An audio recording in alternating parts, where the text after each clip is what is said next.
अनमोल मोती कार्यक्रम में आपका स्वागत है। ओम शांति। मनुष्य जब भी दुखी होते हैं और उन्हें दुख से मुक्ति का कोई भी उपाय नहीं मिलता, तो वो एक परमपिता परमात्मा को ही याद करते हैं। डॉक्टर भी जब देखते हैं कि किसी रोगी को बचा पाने में अब वो असक्षम है, हर प्रकार की दवाइयाँ दे चुके हैं, कोई असर नहीं होता, तब वो उस मरीज़ को और उसके रिलेटिव्स को कहते हैं, अब तो परमात्मा को याद करो, वही कुछ कर सकता है। और जैसे जैसे, क्योंकि ये कलयुग है, कलयुग में ही परमात्मा को पुकार बढ़ती है। सतयुग में तो सब कुछ संपन्न होता है, वहाँ तो स्वर्ग में परमात्मा को याद करने की आवश्यकता ही नहीं रहती, क्योंकि परमात्मा ने ही तो वो स्वर्ग सभी आत्माओं के लिए स्थापित किया होता है। लेकिन हम देखते हैं कि जैसे जैसे कलयुग बढ़ता जाता है, दुख बढ़ता जाता है, तमो प्रधानता बढ़ती जाती है, जन्म जन्मांतर के पापों का बोझ बढ़ता जाता है। यद्यपि मनुष्य सजाओं के द्वारा, रोग के द्वारा, परिवार में शोक के द्वारा, प्राकृतिक आपदाओं के द्वारा कई तरीके से अपने पापों का बोझ सजा के द्वारा उतार रहे हैं, फिर भी वो इतना है कि उस कारण से दुख बढ़ता ही जा रहा है, क्योंकि इतना बोझ वो उतार नहीं पाते जितना उन पर चढ़ता जाता है। ऐसी स्थिति में परमपिता परमात्मा को ही कहा गया है, पाप कटेश्वर, दुख हरता सुख करता, सभी दुखियों के दुख दूर करने वाला, पतित पावन। तो सभी लोग परमात्मा को ही पुकारते हैं, पुकारते अवश्य हैं, लेकिन परमात्मा कौन है, किसको वो पुकार रहे हैं, वो मनुष्य नहीं जानते। बस अज्ञान में ही परमात्मा को पुकारते हैं, और उनकी पुकार परमात्मा तक सीधी इसलिए नहीं पहुंचती, जैसे कि किसी का कोई टेलीफोन नंबर हो, उसमें एक डिजिट भी गलत हो जाए तो फ़ोन नहीं लगता। इसी प्रकार से उनकी आवाज़ परमात्मा तक नहीं पहुंच पाती। कभी कभी तो गलत फ़ोन लग जाता है, फ़ोन लगाते हैं हॉस्पिटल का तो थाने का फ़ोन लग जाता है, फायर ब्रिगेड का फ़ोन लग जाता है। इसलिए पहली बात यह है कि परमात्मा से शक्ति और मदद लेने के लिए हमें ये जानना अति आवश्यक है कि परमात्मा कौन है और उनसे किस प्रकार से हम शक्ति और सहयोग ले सकते हैं। आजकल जो प्रचलित मान्यता है वो विरोधाभासी है, क्योंकि एक ओर ये कहा जाता है कि परमात्मा नाम रूप से न्यारा है, परमात्मा का कोई नाम रूप नहीं है, और दूसरी ओर फिर ये कह देते हैं कि सभी नाम रूप परमात्मा के ही हैं। अब दोनों बातें बिल्कुल एक दूसरे से अपोजिट हैं। क्या सभी नाम रूप परमात्मा के ही हैं, या परमात्मा नाम रूप से बिल्कुल न्यारा है? तो वास्तव में तो ये दोनों बातें ही गलत हैं, क्योंकि अगर परमात्मा है, कोई भी वस्तु, कोई भी व्यक्ति, कोई भी अस्तित्व अगर है, तो उसका नाम रूप होना आवश्यक है। चाहे वो नाम रूप हमें इन आँखों से दिखे या ना दिखे, लेकिन हम समझ सकते हैं, अनुभव कर सकते हैं कि वो हस्ती या वो अस्तित्व है। उदाहरण के तौर पर हमारी आत्मा ही है जो हमारे अंदर है। हम आत्मा हैं, तो आत्मा दिखती तो नहीं है, आत्मा भी नाम रूप से न्यारी है। शरीर के ऊपर नाम पड़ता है, मुझ आत्मा, ब्रिजमोहन की आत्मा के ऊपर नाम नहीं है, शरीर के ऊपर नाम पड़ा है। पिछले जन्म में कोई और नाम था, अगले जन्म में कोई और नाम होगा। तो ये नाम रूप तो शरीर का हो गया। फिर भी आत्मा की महसूसता तो होती है, क्योंकि जब आत्मा शरीर छोड़ जाती है तो शरीर किसी प्रकार से कोई प्रकार का काम क्रिया कर नहीं सकता, कोई अनुभूति कर नहीं सकता। इसलिए ये कहना कि परमात्मा नाम रूप से न्यारा है, अर्थात उसका कोई नाम रूप ही नहीं है, ये भी एक प्रकार का ना जानना या अज्ञान है।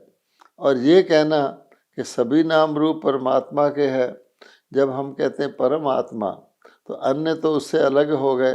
दुनिया के अंदर तो हम जानते हैं देवात्मा भी हैं, महात्मा भी हैं, पुण्य आत्मा भी हैं, पापात्मा भी हैं, दुष्ट आत्मा भी हैं, आसुरी संस्कार वाली आत्मा भी हैं, दैवी संपदा संस्कार वाली आत्मा भी है, और परम आत्मा तो इन सब से अलग और एक ही है। तो हम कैसे कह सकते हैं कि सभी नाम रूप परमात्मा के हैं?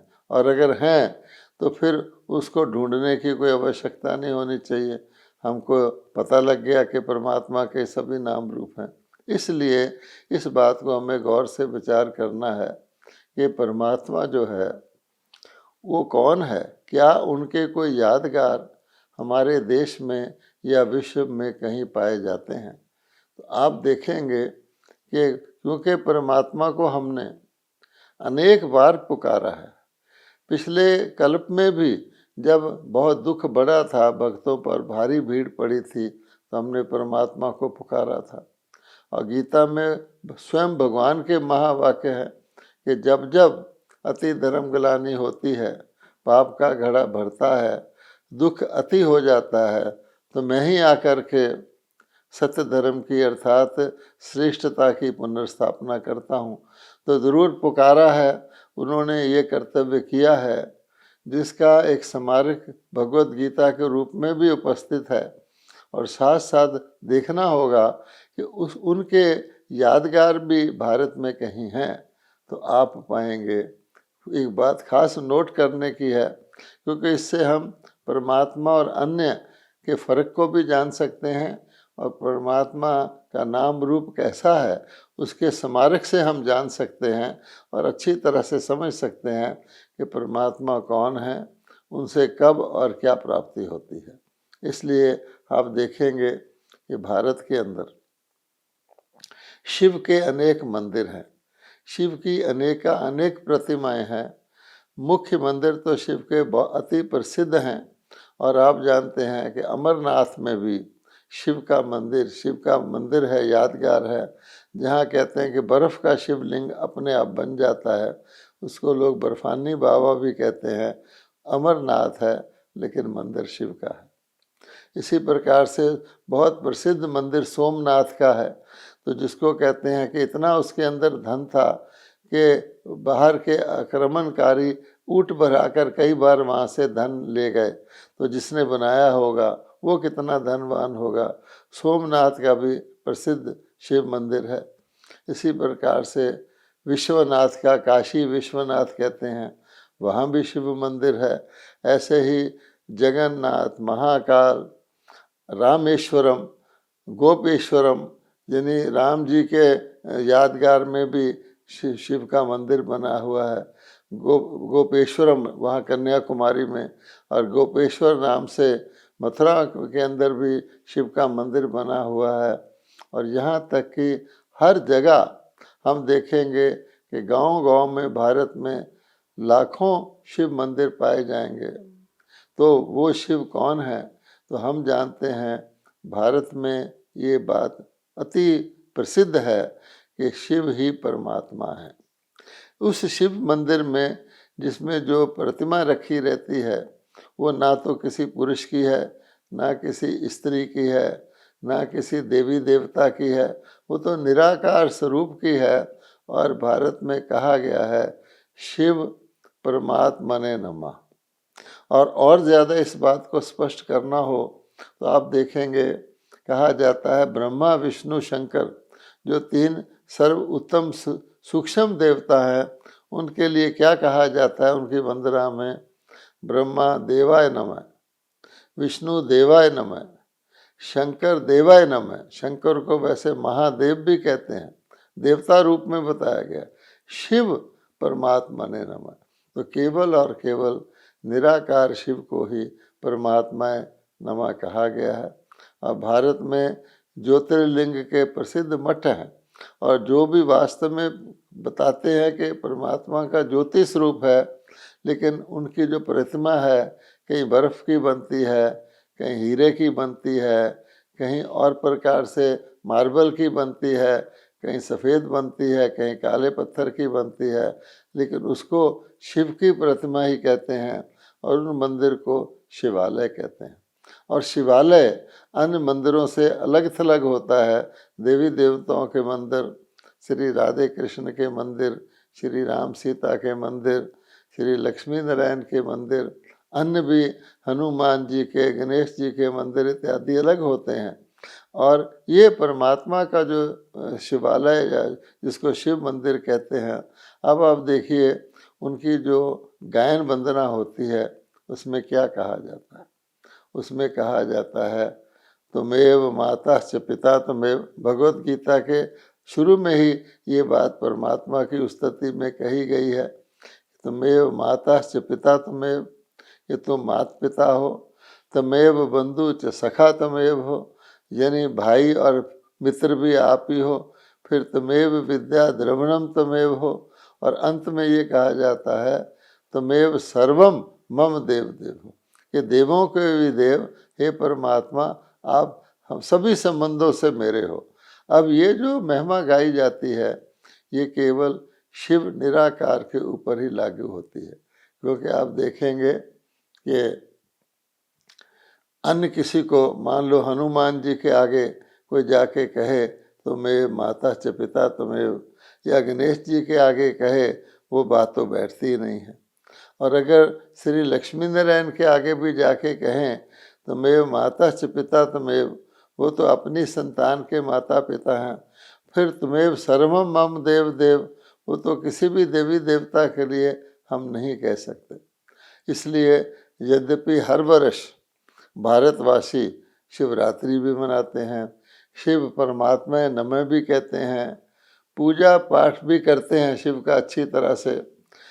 शिव के कई पुस्तकें बनी हुई है, शिव पुराण बना हुआ है, लेकिन वो सब कुछ करते हुए ये नहीं जानते कि शिव कब और कैसे, किस प्रकार से हमें आकर के जो हम उनसे प्राप्ति मांगते हैं, हे परमात्मा हमारी सद्गति करो, हे परमात्मा हमारे दुख हरो सदा के लिए ही, क्योंकि परमात्मा तो सदा शिव है, वो हम नहीं जानते।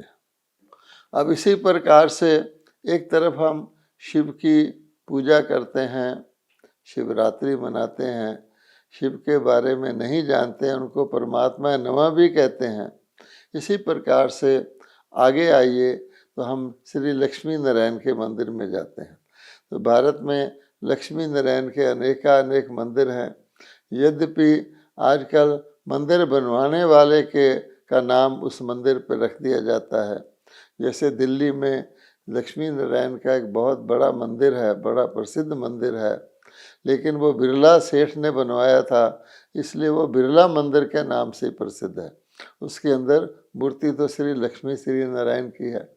चलिए अब हम श्री लक्ष्मी श्री नारायण के आगे जाके क्या कहते हैं, हम उनसे अगर ये जो भगत उनके आगे जाते हैं उनसे ये पूछें कि ज़रा ये सोचिए कि श्री लक्ष्मी श्री नारायण को, श्री लक्ष्मी श्री नारायण का पद, इतना श्रेष्ठ देव पद कैसे प्राप्त हुआ, किसने प्राप्त कराया, तो नहीं जानते।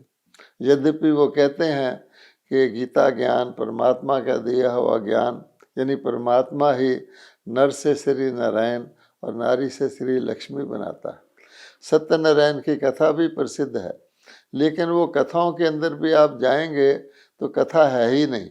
अगर आप कोई सत्यनारायण की कथा सुने बैठकर तो उसमें कथा का महात्म है कि उसने इस कथा को सुना उसका बेड़ा पार हो गया, उसने नहीं सुना उसका बेड़ा डूबने लगा, उसने, यानी उसका महात्म है। लेकिन सत्यनारायण की कथा अर्थात सच्चा नारायण बनाने वाली कथा कौन सी थी वो मनुष्य नहीं जानते।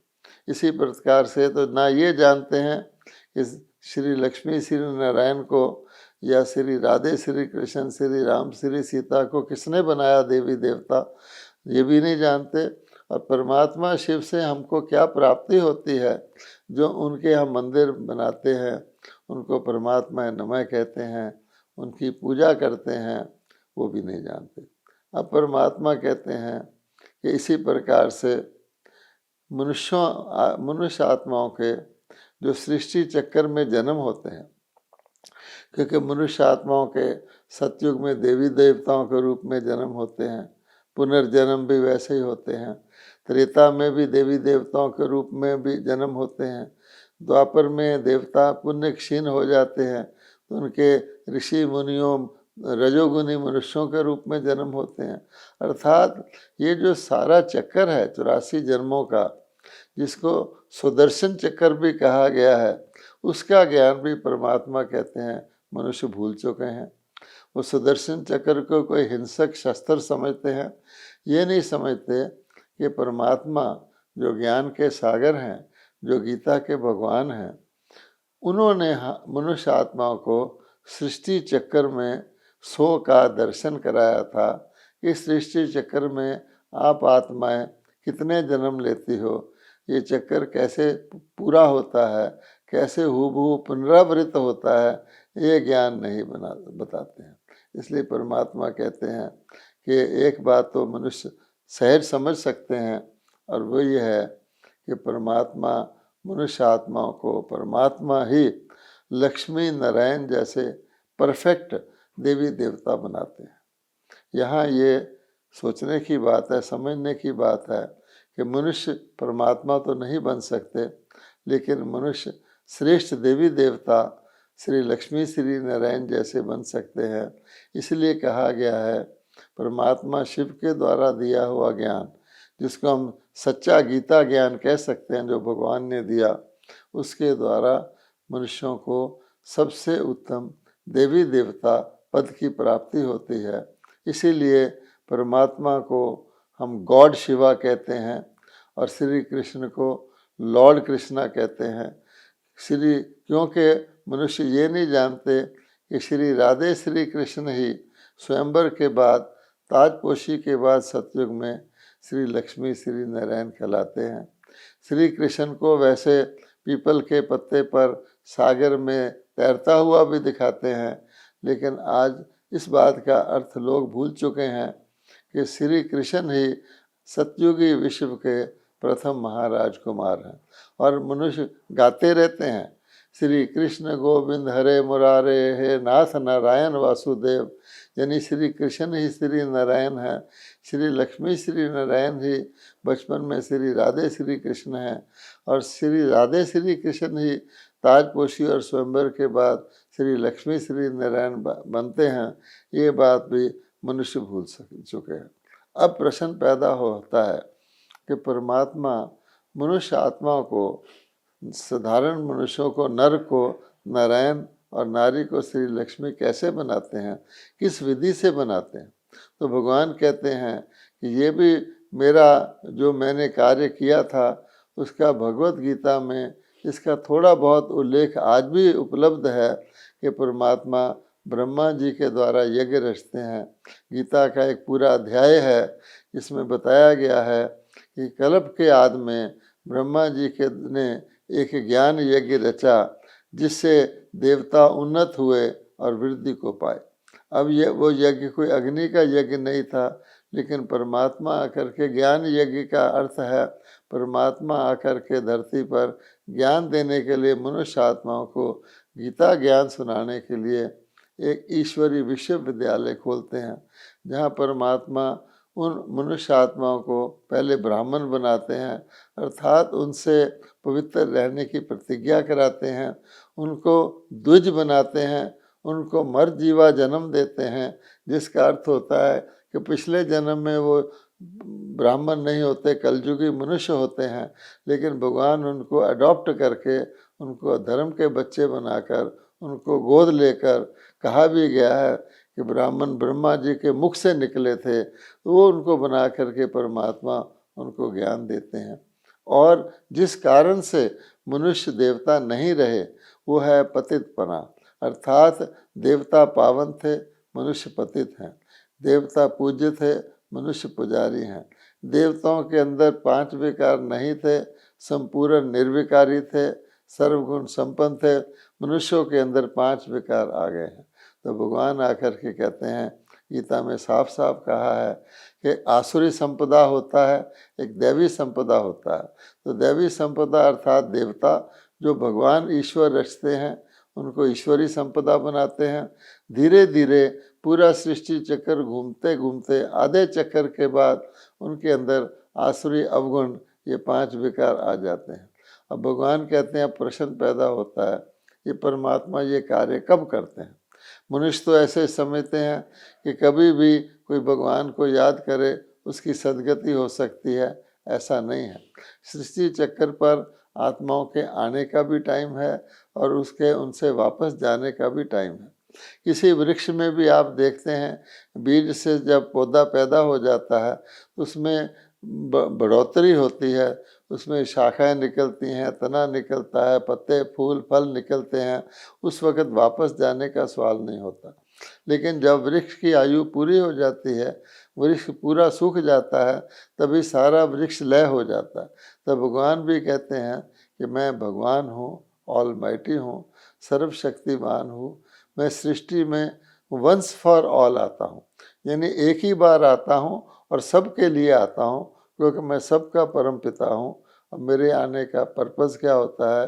नरक को स्वर्ग बनाना, अर्थात वो दुनिया जिसमें कोई भी व्यक्ति सुखी ना हो, भले वो धनवान भी हो, लेकिन वो रोग शोक अकाल मृत्यु और एक प्रकार से छोटी आयु से पीड़ित हो, उसको नरक कहा जाता है।